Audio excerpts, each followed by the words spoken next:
ఈ లోకంలో మనుషులకి కరువైనది ప్రేమ, సమాధానం.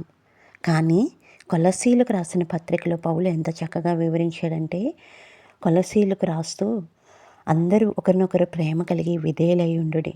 ఎందుకంటే అన్నిట్లికి పరిష్కారం ప్రేమ.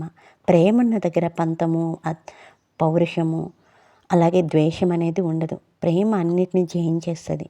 ప్రేమ కలిగి ఉన్నప్పుడు ఆ చోట సమాధానం ఉంటుంది. అది భార్య అయినా, భర్త అయినా, సంఘమైనా, సమాజమైనా, ఎవరిలోనైనా. శత్రువుని కూడా ప్రేమించమని దేవుని వాక్యం సెలవిస్తుంది కదా. ఆ శత్రువుని ప్రేమించాలంటే మొదటిగా మనలో ఉండేది ప్యూరిటీ ఆఫ్ లవ్. ప్రేమ, స్వచ్ఛమైన ప్రేమ ఉండాలి. అది దేవుడు మనపై కనపరిచాడు. మనం కూడా దేవుని బాటలో నడుస్తూ దేవుని సారూప్యాన్ని కలిగి ఉండాలి. అంతేకాదు దేవుడు ఒక 9 ఫలాలు మనకు అనుగ్రహించాడు కదా. ప్రేమ, సంతోషము, సమాధానము, దీర్ఘశాంతము, దయాళుత్వము, మంచితనము, విశ్వాసము, సాత్వికము, ఆశానిగ్రహం అని ఇలా 9 ఫలాలు ఫలించి మనకి దేవుడు దయచేశాడు. మనం ఈ 9 ఫలాలు కలిగి ఉంటే ప్రతి ఒక్కరితో ప్రేమతో ఉండగలము, సమాధానంతో ఉండగలము. అంతేకాదు ప్రతి భార్యకి చెప్తున్నాడు, భర్తకు చెప్తున్నాడు.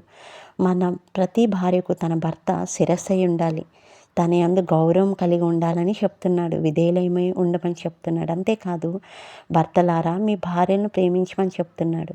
ఇప్పుడున్న రోజుల్లో భార్యకు భర్త, భర్తకు భార్య ద్వేషం, కల్మషం కలిగి ఉండి వారుకున్న ఇష్టానుసారమైన స్వేచ్ఛా జీవితాన్ని కలిగి ఉండి ఒకరికొకరు నాశనం చేసుకుని చంపివేస్తున్నారు. కానీ దేవునికి ఇది విరుద్ధమైనది. భార్యలు భర్తలకు లోబడాలి, భర్తలు భార్యను ప్రేమించాలి. అంతేకాదు పిల్లల గురించి కూడా ఎంత చక్కగా వివరించారంటే, తల్లిదండ్రుల మాట వినండి అని చెప్పి. అంతేకాదు తల్లిదండ్రులు చెప్తున్నాడు, మీ పిల్లల్ని బాధ పెట్టొద్దు, వారిని గాయపరచొద్దని దేవుని వాక్యం సెలవిస్తుంది. ఇవన్నీ మనము అనుసరించినట్లయితే మన కుటుంబము, సమాజము, సంఘము అంతా కూడా మంచి మార్గంలో నడవగలుగుతుంది. ద్వేషము, పంతము ఇవేవి ఉండవు. అంతేకాదు ఎక్కడ చూసినా చూస్తున్నారు కదా, దేశాల మధ్య యుద్ధాలు జరుగుతున్నాయి.